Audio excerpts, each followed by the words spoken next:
Good morning, everybody. Welcome to the Climate Emergency and Corporate Biodiversity Strategy panel. My name is Martin Powelson. I'll introduce myself in a second. I've got four fantastic panelists to discuss this subject today. Laure Bourgeois from Proparco, Fatima Haj from PRI, Alexandra Homland from America, and Petri Lehtonen from Participe. I'll come to them in a moment. We're going to do a panel session, a standard panel session, followed by Q&A. So please prepare your questions. You can put them into the Q&A box at any point in time during this session. We have 45 minutes in total. So time for questions from me to the panel, and then also from you afterwards. My name is Martin Powelson, as I said. I'm with Acacia Sustainable Business Advisors.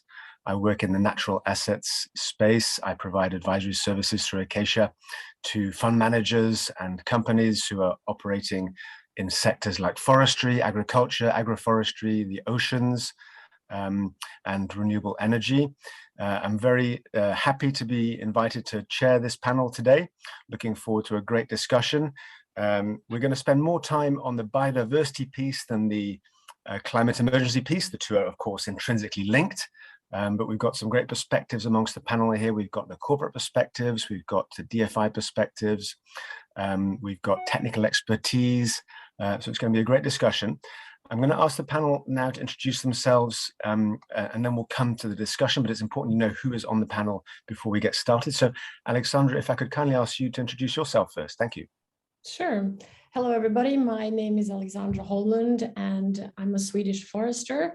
I've been working in forestry-related investments and operational forestry for the last 20 years.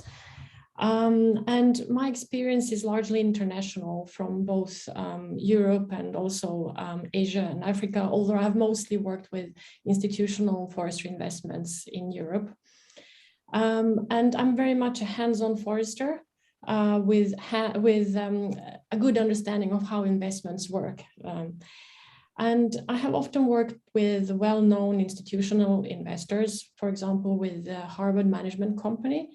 And it has always been important to create and implement projects that would not only attract interest from them in terms of return, but also in terms of risk management. And also lately, there has been an increased interest in environmental and climate impact.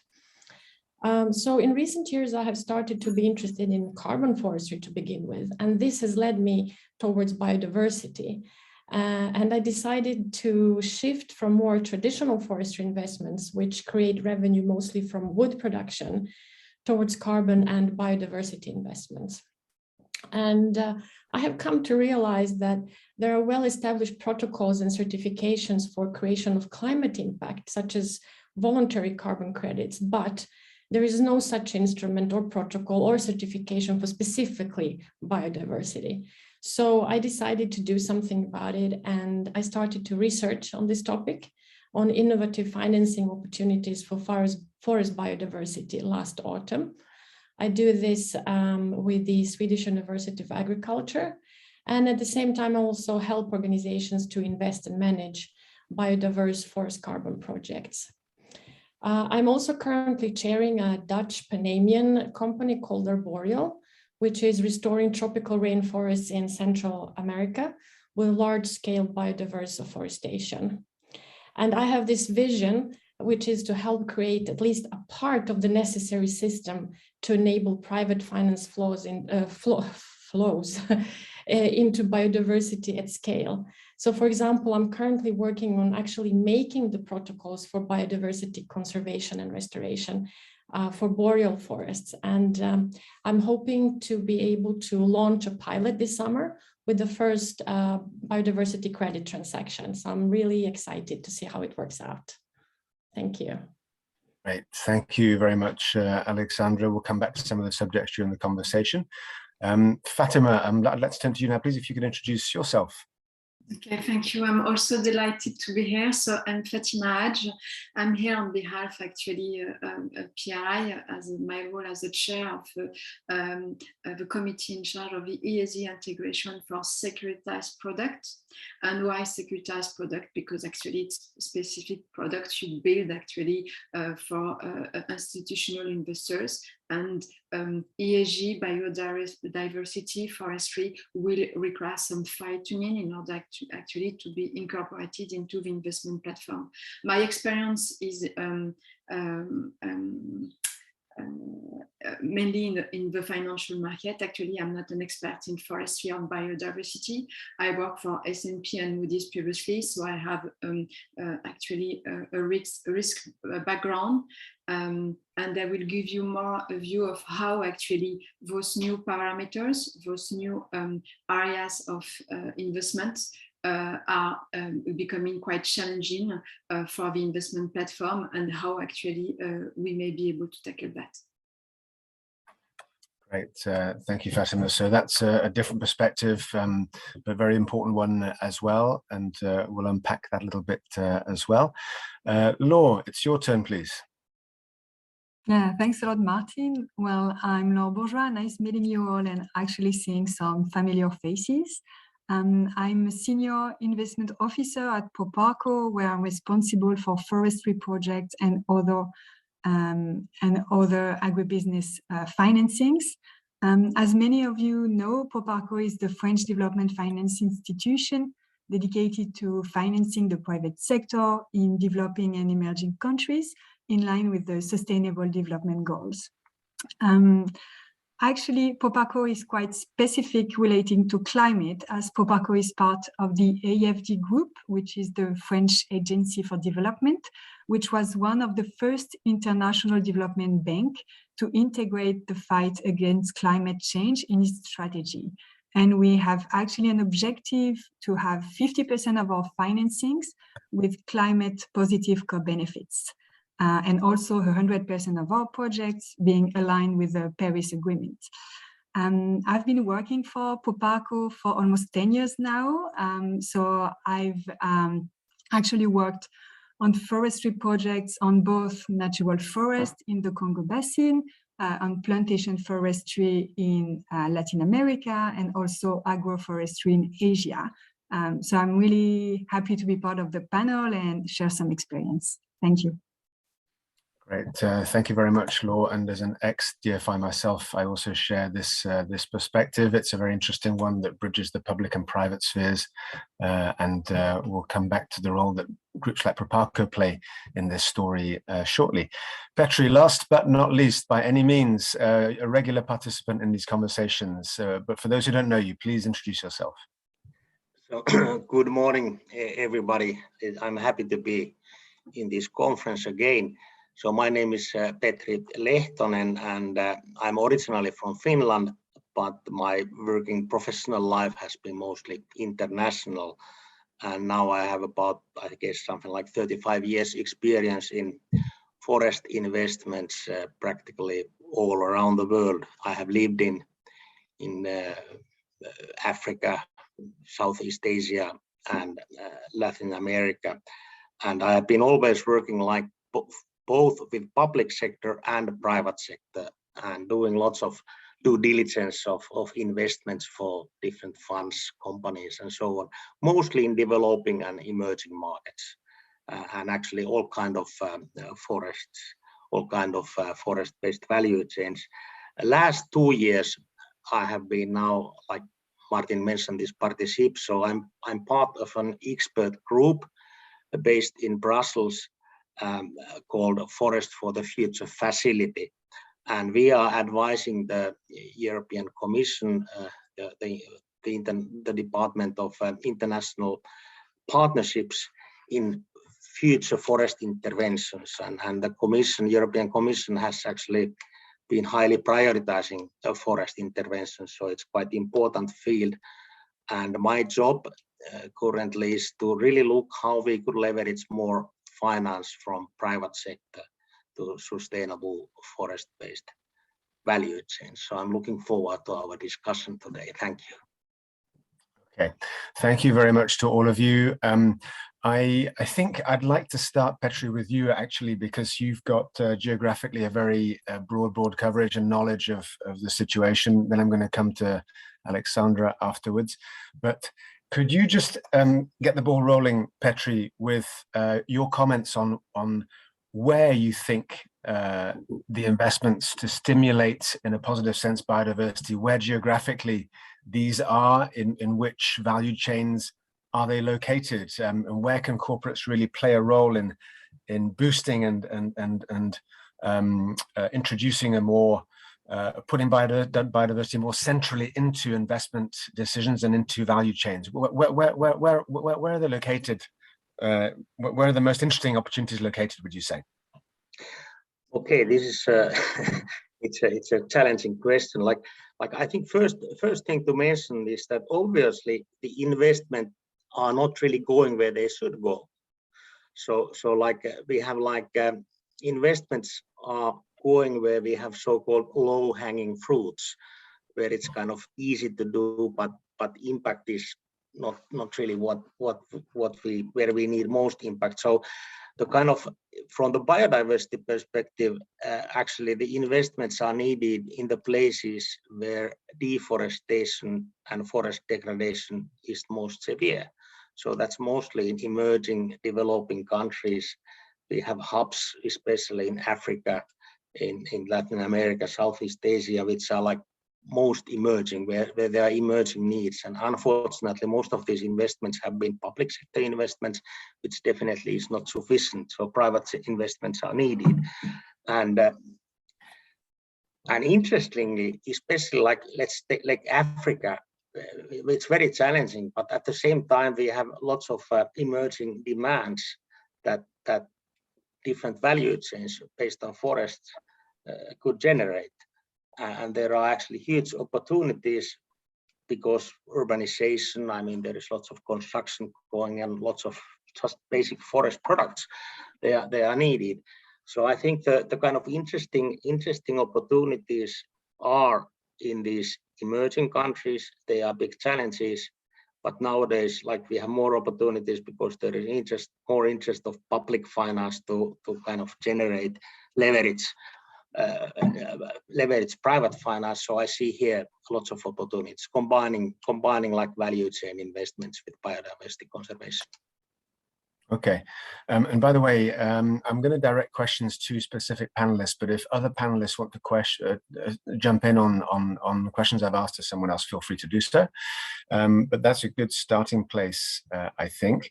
So Alexandra, maybe turning more to the sort of corporate perspective here, as a corporate which is seeking investment opportunities, seeking to engage in this subject. One might be confronted with multiple choices, a range of opportunities. How, and every corporate, of course, is different, but how does one make a choice between projects that may be sitting on the table, which may seem attractive in their own different ways? How does one prioritize? Well, thank you for this question. It's not an easy one, for sure. I think obviously it's a difficult choice anybody has to make, because, you know, if you're an investor, normally you're not an expert in nature-based projects. You're not probably not a forester or biologist, and so how do you choose? I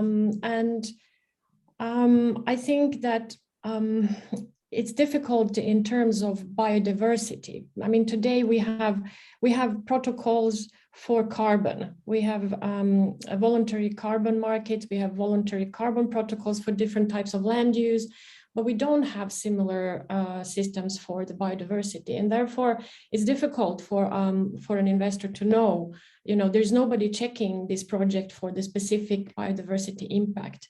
But of course, there are projects that are, you know, doing good and having good results and so forth. So how do you find them? So the lowest hanging fruit is, you know, to piggyback on the carbon. So if you're investing in a carbon project, make sure that this carbon project has a biodiversity component. And in this case, it's relatively easy because it's actually possible to obtain a specific add-on certification for a carbon credit, which is called the CCBS. Yeah, but it's not a specific biodiversity certification, it's an add-on. But it's a safe place, it's a safe way to go. Or if you're looking for specific impact, perhaps some biodiversity bonds would be interesting to take a look at. And I'm sure the panelists here know more about that than me, but there are some well-known ones, like, for example, the rhino bond, which is created by World Bank and some other institutions as well. So then biodiversity bonds will have a specific impact on specific species that need protection or restoration. On the other hand, if you want to work more on the landscape level, there are solutions and offerings on that. I'm sure everybody's heard about the Rimba Collective. It's an interesting one.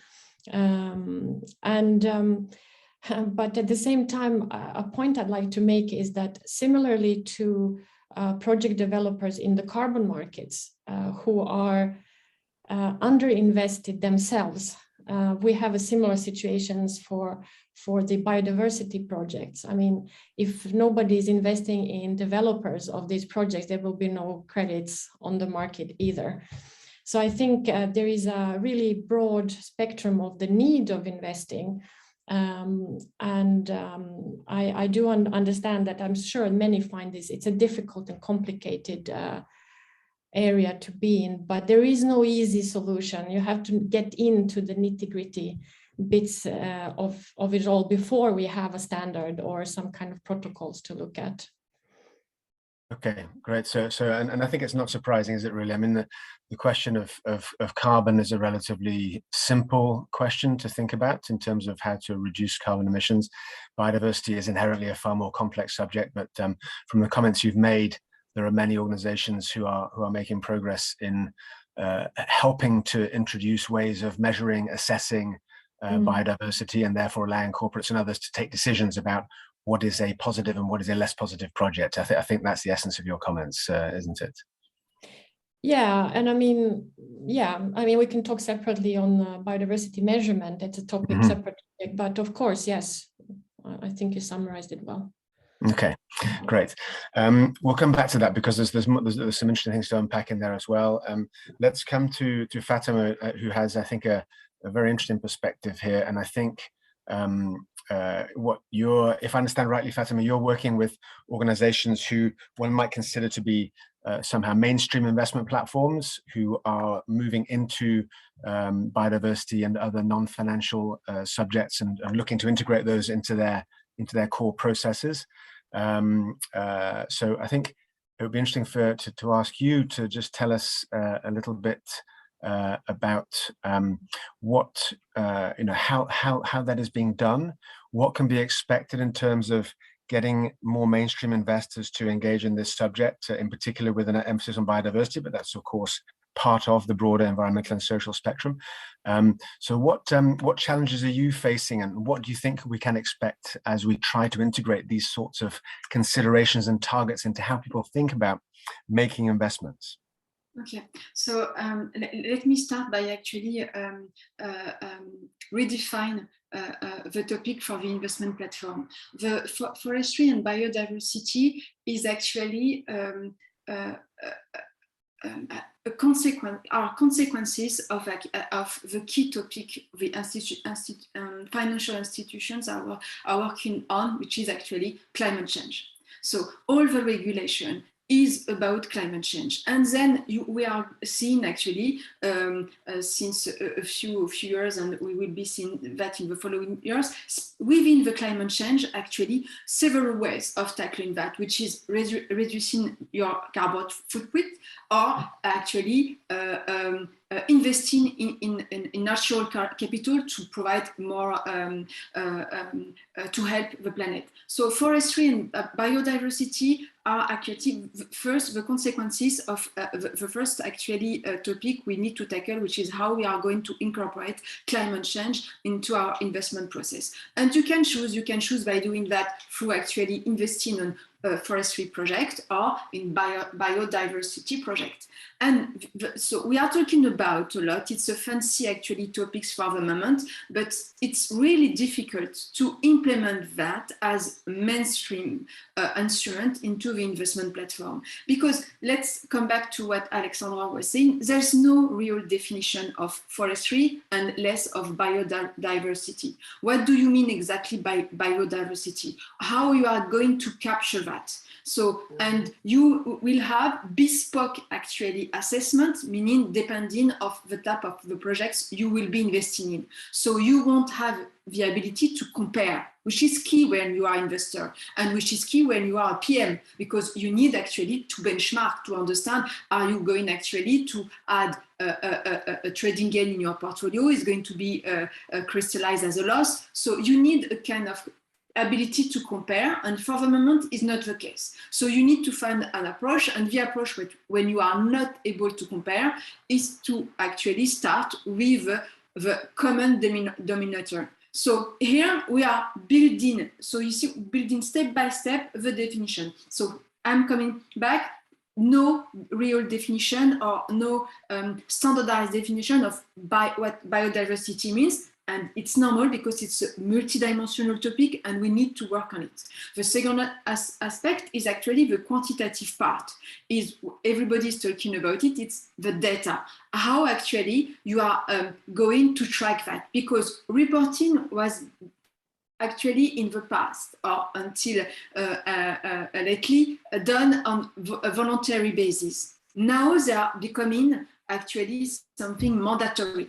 When it's mandatory, actually, you have actually to be able to track your data. You have to be able to explain the evolution, to benchmark them. So the data issue is moving from, oh, I'm a PM, I need the data to assess that. It's becoming at the corporate, at the organization level, a real risk for the group. So we are, you are seeing actually the shift we are seeing because of actually the fact that we are building a new ecosystem, a new environment. A regulation is coming one layer after another one, and so we can see how it's impacting actually the investment system.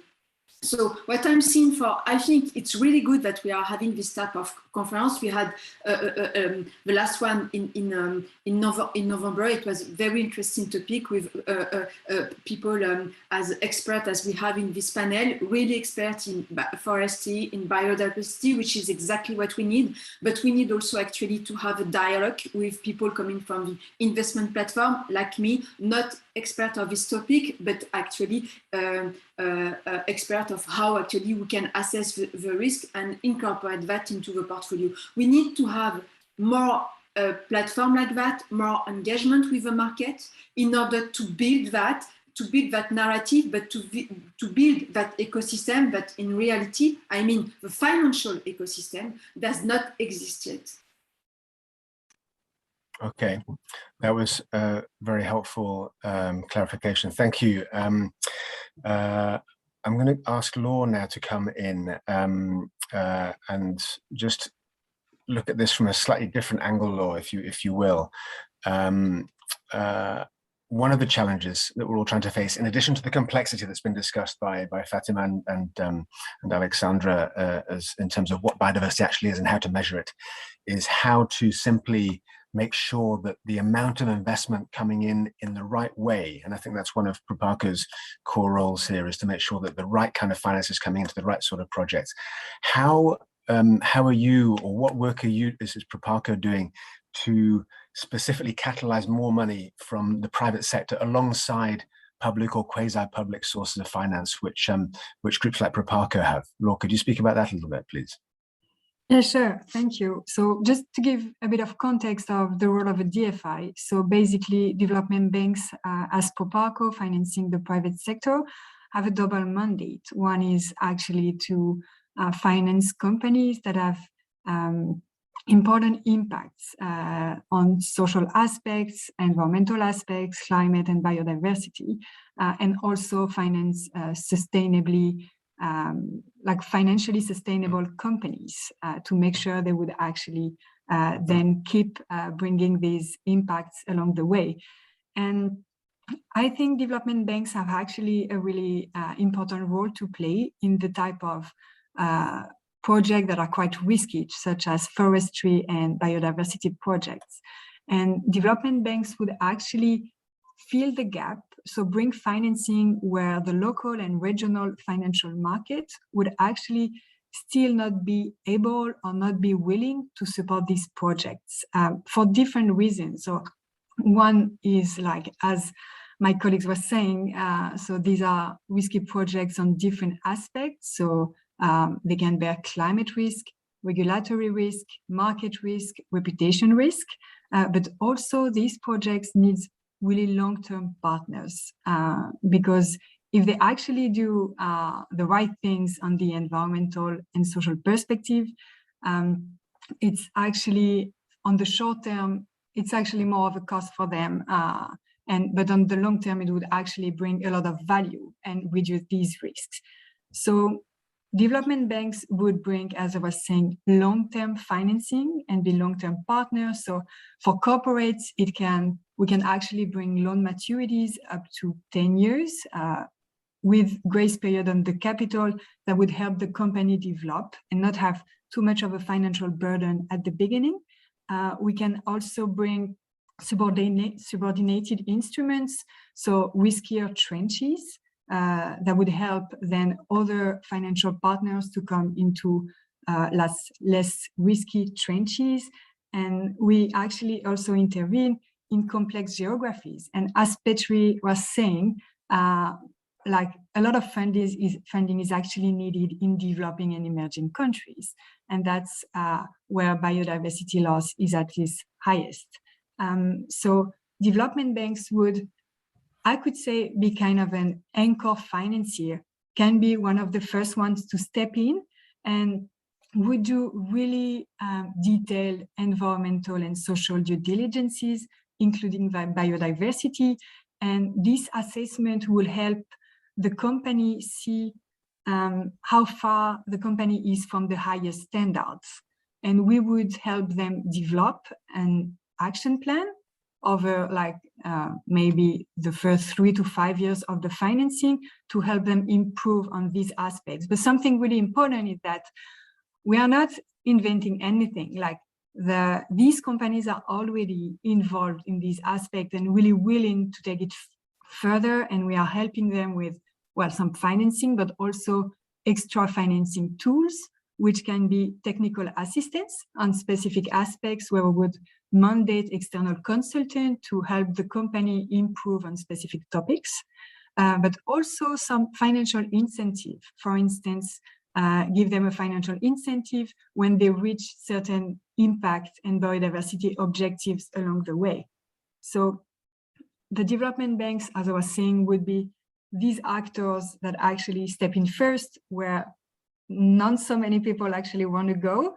And by stepping in first, then it would actually attract other parties. So the first one actually usually to be attracted are also other DFIs.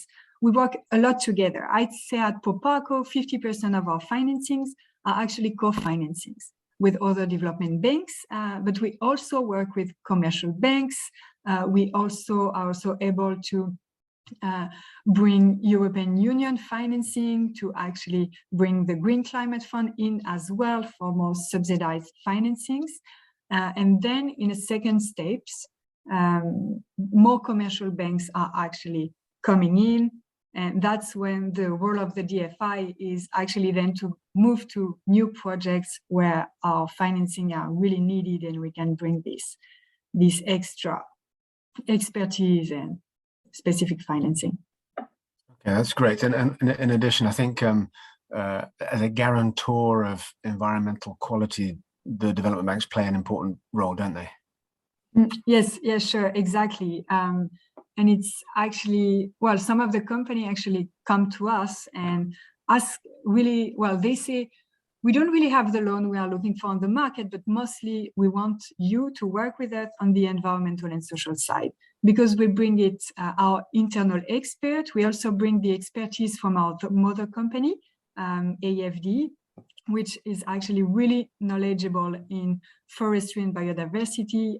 They mostly work on public sector projects. And we also bring external consultants. And our due diligences are quite long, actually quite in depth. We always have part of an on-site study. And as I was saying, the action plan we put in place is actually controlled by external consultant that would come back to the sites every year.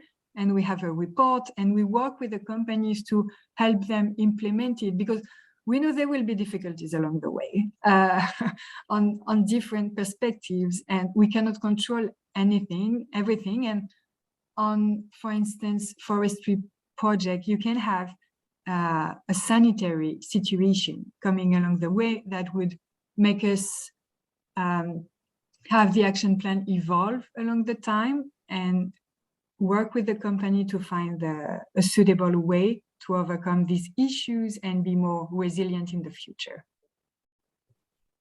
Great, thank you. And I can see some questions beginning to trickle in from the audience. That's great. So we're going to come to those in a second. But if you do have questions, or members of the audience, please do post them and we'll try and deal with those as much as possible.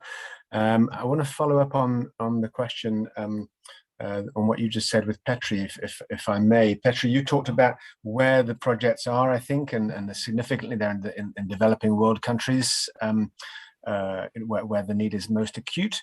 But what would you say are the most critical factors to make these investments successful? And indeed, you know, are there projects out there which are ready, or do they need nurturing, structuring? Do they need the risk mitigation aspects that Laura was just talking about?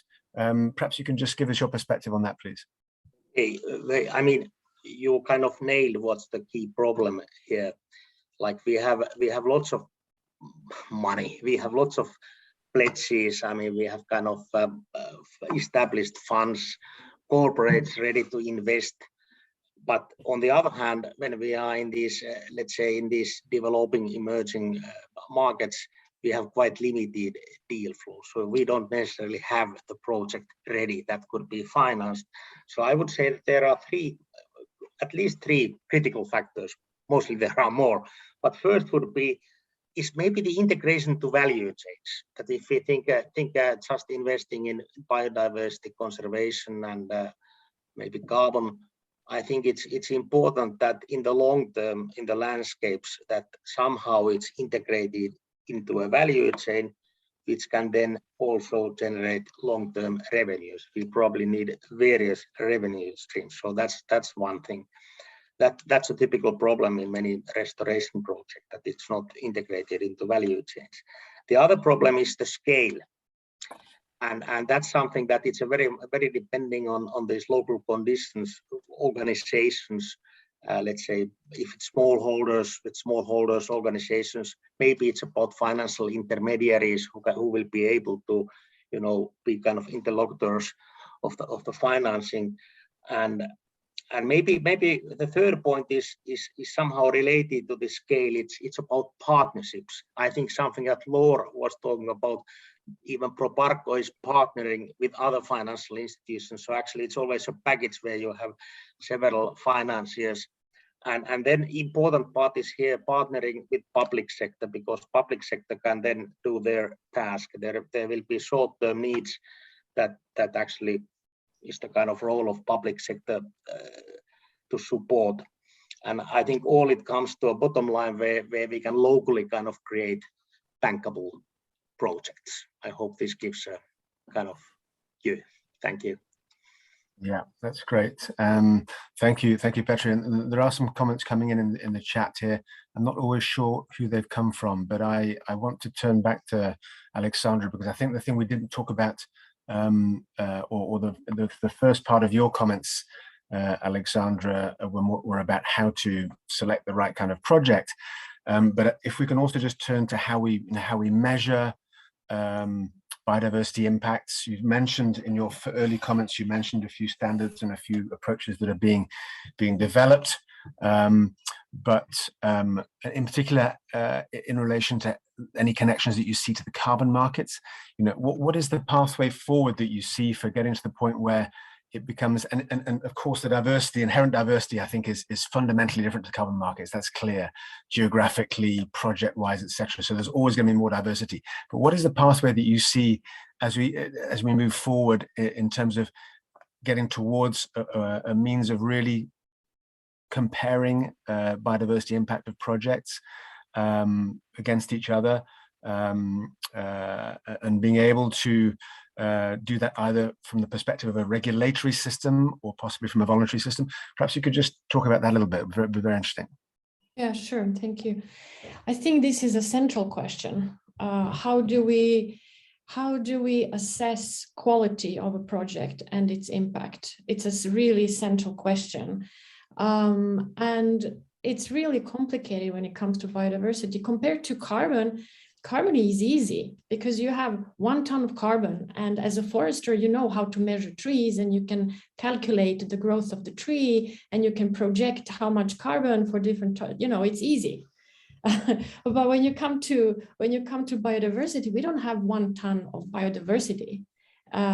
It can be so many different things. It can be species diversity, it can be diversity within a landscape, it can be a lot of things. So just like Fatima said, we have to agree on what is biodiversity. That's number one.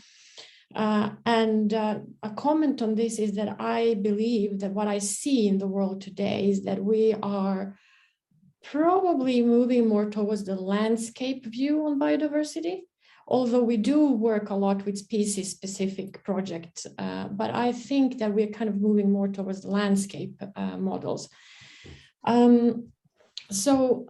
In order to be able to compare projects, you cannot compare apples with pears. You have to compare apples with apples. And how do you create that? That means we need to work in the same way. There needs to be a system of creating a project in the same way. In that way, we will make projects comparable to each other. In that way, we can decide what is it we are going to work with, what is it we are going to monitor, what kind of measures are we going to take, and how are we going to measure the biodiversity. Only in this way can we actually compare the efficiency of the project, both in terms of the biodiversity impact, but also the economical efficiency. And as an investor, this is what you will be looking at, or you would like to look at this, right? In order to make an informed decision. So I think this is really crucial. And I think this is a huge need to quickly come to some kind of different system for different protocols in the world to how to work with biodiversity. And this is going to be a big task that not one person and one organization obviously can do, because there is such a great variety of biodiversity and ecosystems. My take on this is that we need probably to have protocols that will be ecosystems specific. So for example, me as a forester, I'm working on protocols for the biodiversity in boreal forests. These will be different from protocols obviously in tropical forests. So we need experts for different types of ecosystems to help create those protocols. I believe here we could probably learn a lot from the carbon protocol systems, how they are made, the structure, and so on. But I definitely believe we need to do this. And I mean, I can also talk a little bit about measurement, if you like, biodiversity measurement. Traditionally, biodiversity inventory has been very time consuming and very costly, because it actually entails of actually counting a number of individuals of a certain species on a transect, for example. Today, we have emerging technologies such as satellite and remote sensing, like laser data, that makes it possible to get, however coarse data, but at least data on biodiversity on the ground. There are other methods such as DNA analysis of soil and water. We know there is also acoustics inventory of what birds are singing in the forest, for example. All this will probably enable us to find more efficient methods of actually assessing the number of species, but also the variety of species within an ecosystem. However, I don't think we can totally walk away from the actual physical boots on the ground measurement of biodiversity. It's probably going to be some kind of combination of both. But I definitely think we need to move towards more quicker, cheaper way of assessing biodiversity for it to be economically viable in the end. Yeah. Can I add something? Yes, I have a question for you as well, Fatima, but go ahead, yes. Go on. Go ahead with your question. If you're going to add something to what Alexandra was saying, please.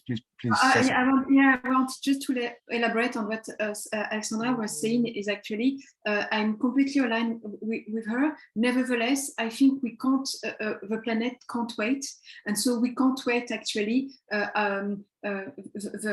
having a defined protocol, having a final regulations. So, as mentioned by law, I think it's a risky asset class, but we have actually to take that step, and it's not. I don't see it as a big issue in terms of investment. I'm seeing it as a huge mindset shift for the investors, which is you are investing in a long-term actually asset class, a new one, and something where you are not going to duplicate what the market is doing, what your competitors are doing. You will have to actually invest based on actually what you believe, actually what you are looking for, the impact you would like to have. So you need to set up your own KPIs, your own ESG criteria to invest forestry, which is for me a little bit easier than investing in biodiversity. So I'm just, I wanted to say, we don't have time to wait to have the proper ecosystem to do it. And so we need to make sure that the investors are feeling comfortable to take that risk. I'd like to comment on that. I agree with you, Fatima. We don't have time. I fully agree. However, we also know a lot of things. So we don't have to, I'm not going to first do my PhD and then we will, have some protocols because there's definitely not the time for that. I believe Sandra, that it needs to be brief, please. I'd like to. Yeah. So sorry. Yeah. So yeah, I agree. Let's be quick. Okay. Fantastic. There's one thing I would like just ask Laura to comment on quickly here, which is, yes, there's lots of complexity here, but one interesting aspect here is that can help, I think, is how can biodiversity be shifted, or biodiversity positive performance be shifted away from being considered perhaps in some cases a cost in projects to an inherently positive financial aspect. It's not the same thing as we've been discussing, but it's also important. Laura, would you have any comments on that? Yes, sure. And I think first, biodiversity is being a trendier and trendier topic, but what we see with the companies we finance is there is still sometimes a lack of knowledge about what actually is biodiversity and what is the biodiversity project that could be done at the project-on-project basis. So I think first it's really important to help the company, for instance, with technical assistance, to see what could actually be done. And also this helps them realize that biodiversity projects are actually a way to mitigate the risk. Because when you protect the biodiversity on your company, but also it's broader than the company, it's actually on the landscape, it would reduce climate risk. So it would actually help get more insects to pollinize the different crops. It would actually help with reducing some disease. And on the short term, yes, of course, you will have some cost, study costs, and putting in place different measures. But on the long term, the impacts are actually really big, and it has actually significant impact on the company's profitability. And it actually goes a long way. It's way beyond Proparco's financing or anyone else's financing, but protecting biodiversity will really help any company be sustainable in the future. If you put a lot of pesticide on your soil, it might be good for the first few years, but then your soil will be dead. And every farmer knows soil is actually alive, and that's key for your activity. So yeah, I hope that it's answered the question. Thank you. And I believe a coffee break is imminent, but Hayley, do we have more time, or should we go to the coffee break, please? Yeah, keep going. There's lots and lots of questions, so it's fine. People feel free to log off if you want to, but yeah, panelists, if you're happy. Great. I have a question here from Jan-Philip Wassenaar, who has asked, would it make sense to create a biodiversity index so you can compare different landscapes and types of nature? Would someone be interested in commenting on that? Yeah, I could, if you don't mind. Yeah, so there are already such indexes in use. It's possible, definitely, because it will show a difference, time change of the biodiversity in a certain place. So yes, this is currently in use in some places. Great. I've got a question from Tulia Baldassari von Huggestal. What could be the role of FSC forest management certification, which entails carrying out a detailed forest inventory in this context? It's a related question, I think. It's towards the bottom of the chat, but the question is, what could be the role of FSC forest management certification, which entails carrying out a detailed forest inventory in this context? Anyone like to take that one? Yeah, I could. Petri, you know as well? Well, I can just a quick comment. So we have to, I think, like I have been doing lots of this due diligence for investment. So I think it's always easier to do due diligence when there is a certification in place. Let's say that you already have like lots of information and you see what's done. So I think that it gives a good basis. That's what I would like to say, that yes, when it's always a good foundation, but probably it's not sufficient for everything, but it gives a good foundation. Maybe Alexandra, you want to say something more? Yeah, I can just add that I think FSC is a great certification. It certifies sustainable forest management practices for a forestry project, but and I know that FSC is working on preparing for other certifications as well in terms of biodiversity, but also carbon. However, FSC is not a specific biodiversity certification. Yeah. And I agree, and I would say just a quick comment is that FSC certification, I agree, is like the highest certification standard in forestry right now. But like they also certify like monoplantation projects, which can have a really limited impact on biodiversity. So you really need to add extra knowledge and extra experience to see on a case-by-case basis what would actually improve biodiversity on the project itself. Great. We have a challenge from the audience with this statement: valuing biodiversity is impossible given the constraints on measurement. Biodiversity is not an asset class and the private sector is not equipped to contribute. Biodiversity should be addressed from the public sector because it is a public good. Would anyone have some reactions to that? I have. I think it will, in the ideal world, it will have been actually exactly that, but it's not the case. The public sector don't have all the money to finance that. We know that. It's true for everything, for infrastructure, for building actually airports or anything else. So relying only on the public sector, I think it's not reasonable at all. There are a lot of money in the market that can be flushed into the real economy to have a positive impact on the planet. And it's why at this panel, we are strongly advocating for partnership with actually public and private. What Laure is doing on daily basis, it's exactly that, which onboarding actually private sector to invest into actually, yes, long-term projects that are usually covered by the public sector, but it's the challenge of forestry and biodiversity. It's to convince the private sector to actually put their money there. It's not actually to advocate to keep it actually public, because otherwise we won't actually have the positive impact we would like to have.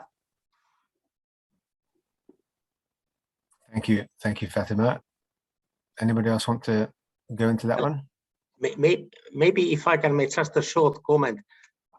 If we think like, let's say 40 years back or something like that, the same was said when it came to social impacts, that actually it's not companies' business to think about social impacts. It's the government's role.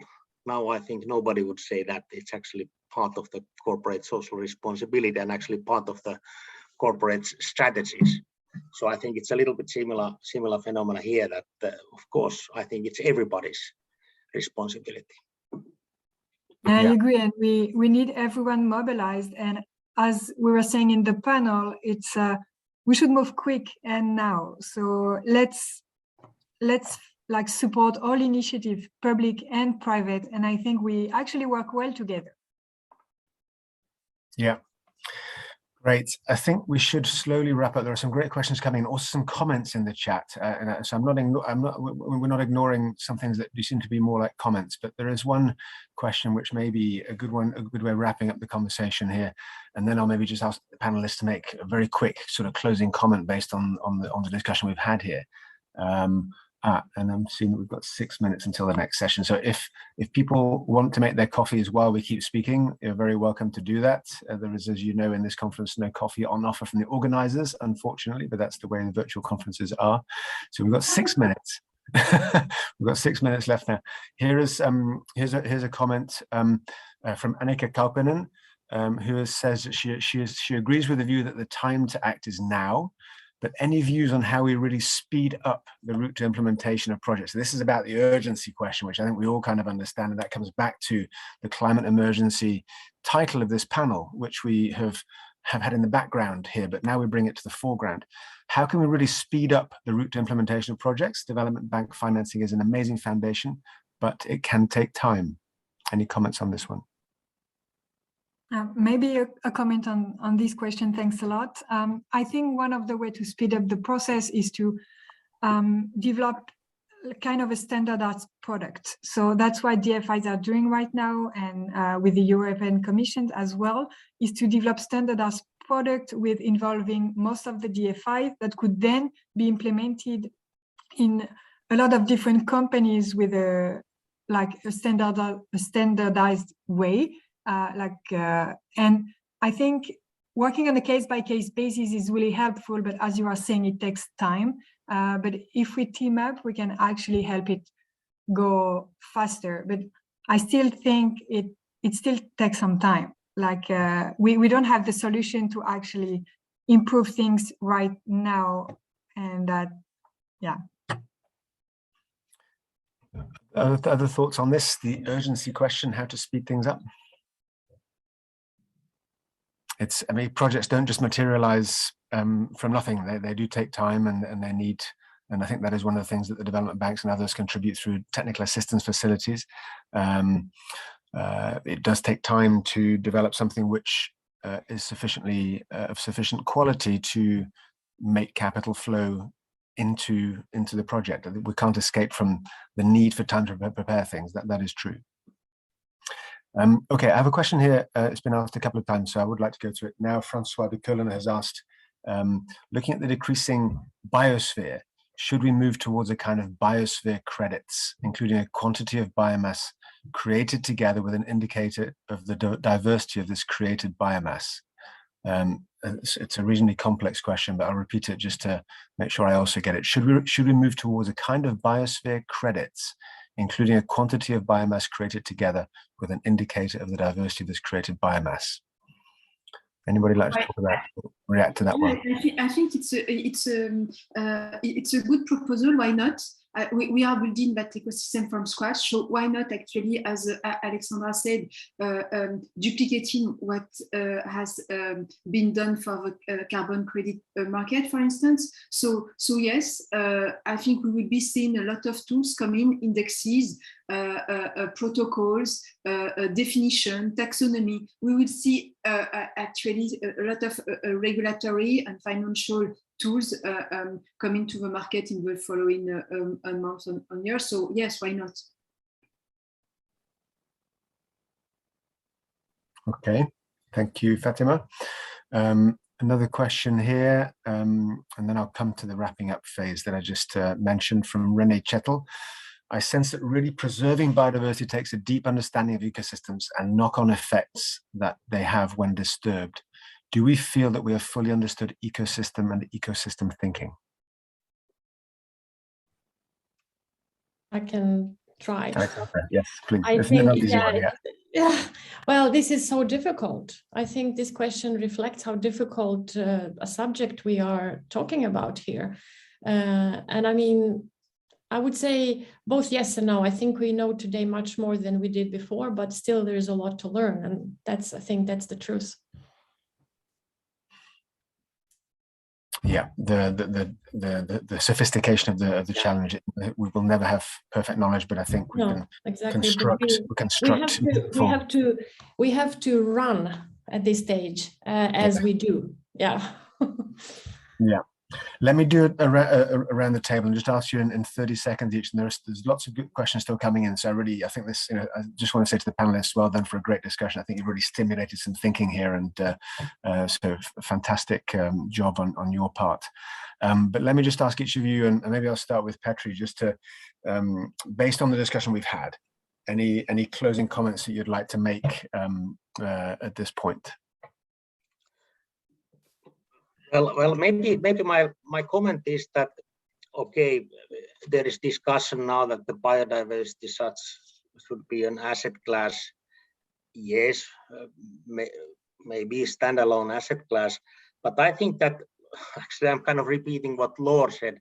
I think it's actually in the long term, and if we think any value chain based on forests, or let's say this nature, actually it's depending on that biodiversity. So we need it.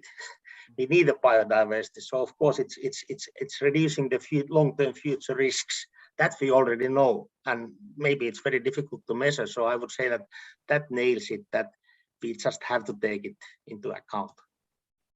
Okay, let me ask Fatima, and I've been given 1 minute to close, not 30 seconds each. So if you can keep it reasonably brief, Fatima, but to your closing comments.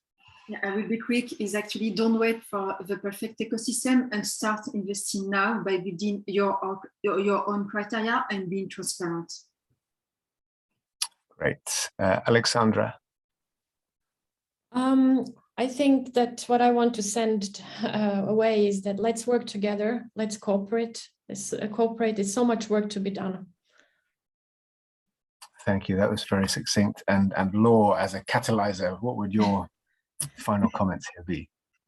Yeah, I agree with Alexandra about the partnership and how to work all together, but also I would like to emphasize on, well, there are many risks associated with forestry and biodiversity project, but on the long term, working on these aspects would actually help really mitigate the risk and make the project, the companies more sustainable, and help actually keep preserving biodiversity in the future.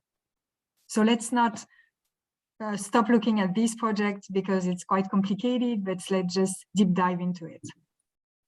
Great. We're out of time. I want to thank all four of you for a great discussion. Thank the audience for being present and asking some really good and insightful questions.